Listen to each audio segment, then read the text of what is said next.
Hello बच्चों, let's see the question and here question हमें 3 parts में गिवन है A B and C and हम एक एक करके सारे पार्ट्स के आंसर्स को फाइंड आउट करेंगे। तो सबसे पहले चलो बच्चों ए पार्ट को पढ़ते हैं।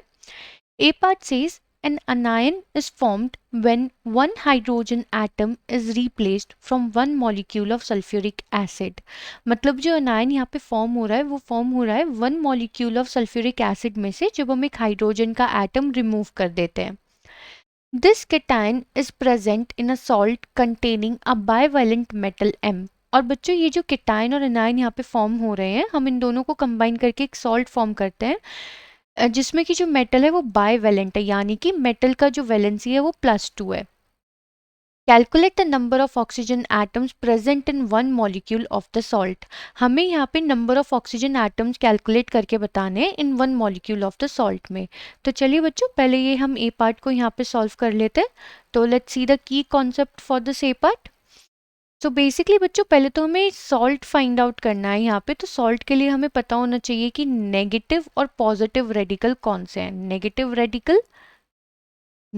रेडिकल एंड पॉजिटिव रेडिकल कौन से हैं यहाँ पे। तो अकॉर्डिंग टू द इंफॉर्मेशन अगर हम देखें ए पार्ट को यहाँ पे, तो हमारे पास नेगेटिव रेडिकल के लिए इंफॉर्मेशन है कि नेगेटिव रेडिकल फॉर्म हो रहा है फ्रॉम दी सल्फ्यूरिक एसिड। तो हमारा सल्फ्यूरिक एसिड होता है H2SO4 और अगर हम H2SO4 में से एक हाइड्रोजन को हटा दें H+ को, तो ये हमें फॉर्म करके देता है HSO4-। मतलब ये तो क्या हो गया हमारा नेगेटिव रेडिकल HSO4-। और जो हमें यहाँ पे पॉजिटिव रेडिकल गिवन है वो हमें ऑलरेडी बता रखा है कि जो मेटल M है, यानी कि जो M है ये M2 पॉजिटिव की फॉर्म में है, यानी कि बाईवेलेंट है। अब अगर हम इन दोनों से सॉल्ट फॉर्म करें तो जो हमारा सॉल्ट फॉर्म होके यहाँ पे आएगा सॉल्ट, तो वो होगा हमारा HSO4- एंड M2+। तो सॉल्ट होगा हमारा MHSO4 होल ट्वाइस। तो ये हमारा क्या बन गया, यहाँ पे सॉल्ट बन गया ए पार्ट के लिए। लेकिन हमसे बोला क्या है कि जो ये वन मॉलिक्यूल सॉल्ट है हमें टोटल ऑक्सीजन एटम्स बताने हैं। तो अगर हम यहाँ पे देखें ऑक्सीजन के 4 एटम्स हैं इन HSO4 लेकिन होल ट्वाइस भी है, तो 2 × 4 ऑक्सीजन एटम्स। तो टोटल ऑक्सीजन एटम्स कितने हो गए हमारे पास, 8 ऑक्सीजन एटम्स। तो ए पार्ट का आंसर हो गया बच्चों 8। आई होप आपको ए पार्ट समझ में आ गया होगा हमने कैसे सॉल्व किया। अब बात करते हैं बच्चों बी पार्ट की।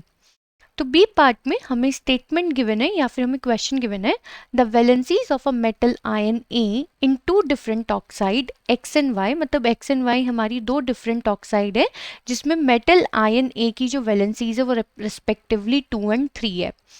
Calculate the number of oxygen atoms present in 4 molecules of X and 5 molecules of Y. मतलब बच्चों इसमें एक्स एंड वाई में हमें ऑक्सीजन एटम्स बताने हैं कितने प्रेजेंट होंगे। तो चलिए बच्चों बी पार्ट को करते हैं एंड अगेन यहाँ पे हम जो की कॉन्सेप्ट यूज करेंगे वो हम यहाँ पे हमें सॉल्ट्स गिवन है, मतलब हमें 2 फॉर्मूलाज गिवन है एक्स एंड वाई, सॉल्ट्स नहीं है वो। तो इस क्वेश्चन में हमें गिवन है कि जो एक्स है इसमें ए जो है वो A2+ है एंड Y जो है वो A3+ है। यही बोला गया है ना कि metal ion A is +2 in X and +3 in Y, और ये इसके ऑक्साइड फॉर्म कर रहा है। तो बेसिकली ऑक्साइड तो दोनों में सेम ही होगा। तो यहाँ पे अगर हम बात करें X की, तो X है हमारा AO एंड Y हमारा फॉर्म होगा A2O3। क्रिस क्रॉस मेथड से हम इसका क्या कर लेंगे, केमिकल फॉर्मूलाज फॉर्म कर लेंगे। तो AO एंड A2O3। अब हमसे बच्चों यहाँ पे क्वेश्चन में बोला जा रहा है कि हमें फाइंड आउट करने हैं number of oxygen atoms in 4 molecules of X and 5 molecules of Y। तो चलिए बच्चों यहाँ पे करते हैं 4 मॉलिक्यूल्स ऑफ X। तो अगर हम बात करें 4 मॉलिक्यूल्स की, यानी कि 4AO। 4AO का मतलब है 4 एटम्स हैं A के एंड 4 एटम्स हैं ऑक्सीजन के। तो 4 मॉलिक्यूल्स ऑफ X में कितने ऑक्सीजन एटम्स हैं, 4। अब अगर हम बात करें 5 मॉलिक्यूल्स ऑफ Y की, तो यहाँ पे है ये हमारा 5AO, यानी कि इसका मतलब है 5A के एटम्स हैं ये है हमारा A2O3, सॉरी बच्चों 5 मॉलिक्यूल्स ऑफ Y ना, तो Y तो A2O3 है, तो हमारे यहाँ पे टोटल कितने A के एटम होंगे, तो दैट इज 5 मल्टीप्लाई 2 यानी कि 10 A के एटम है, 5 मल्टीप्लाई 3 यानी 15 ऑक्सीजन के एटम है। हमसे क्वेश्चन में सिर्फ ऑक्सीजन एटम पूछा गया था एक्स और वाई में, और हमने वो यहाँ पे बता दिए हैं। आई होप बच्चा आपको बी पार्ट भी समझ में आ गया होगा। अब हमारे पास लास्ट पार्ट बचा है यहाँ पे, जो कि है C, and C says a silicate salt Y contains a trivalent metal A and a monovalent metal B, यानी कि ट्राइवेलेंट ए तो है A3 प्लस, बी है हमारा B plus. How many oxygen atoms are present in one molecule of Y, तो one molecule of Y में कितने oxygen के एटम्स प्रेजेंट होंगे। तो चलिए बच्चों सॉल्व करता है इस क्वेश्चन को। तो यहाँ पे हमारा सी पार्ट गिवन है, सी पार्ट में हमें गिवन है जो हमारा सॉल्ट है वाई, उसमें हमारा एक तो ट्राइवेलेंट है मेटल है ए, एक है हमारा B valent monovalent that is B plus,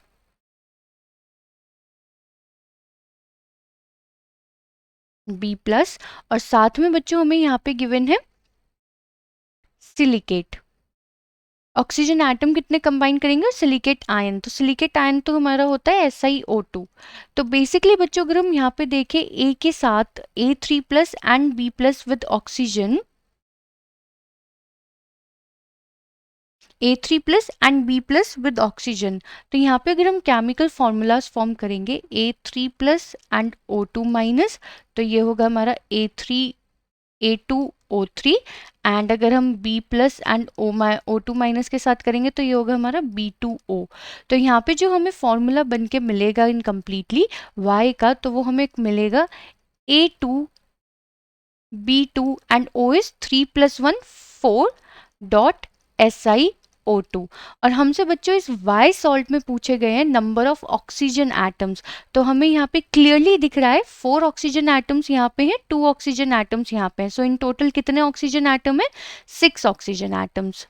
तो बच्चों एक बार फिर से इस पार्ट को हम अच्छे से देख लेते हैं। इस क्वेश्चन में हमें बोला गया था सिलिकेट सॉल्ट है Y, जिसमें एक ट्राइवेलेंट मेटल है A, एक मोनोवेलेंट मेटल है B। ऑक्सीजन एटम की बात हो रही है तो ऑब्वियसली वहाँ पे ऑक्साइड प्रेजेंट होंगी, ऑक्साइड यानी कि O2 माइनस, A2O3 A के साथ है, B2O B के साथ है, और जब हम इसे कंबाइन करके फॉर्मूला लिख रहे हैं तो that will be A2 B2 and O4, because oxygen के 4 एटम है, एंड सिलिकेट के साथ तो that is dot SiO2। Number of oxygen atom कितने हो गए, 4 + 2 6। तो इसके साथ हमने बच्चों अपना सी पार्ट भी सॉल्व कर लिया है। तो according to all the details बच्चों हमने A B C तीनों ही पार्ट सॉल्व कर लिए हैं। आई होप बच्चों आपको ये क्वेश्चन समझ में आ गया होगा। Thank you.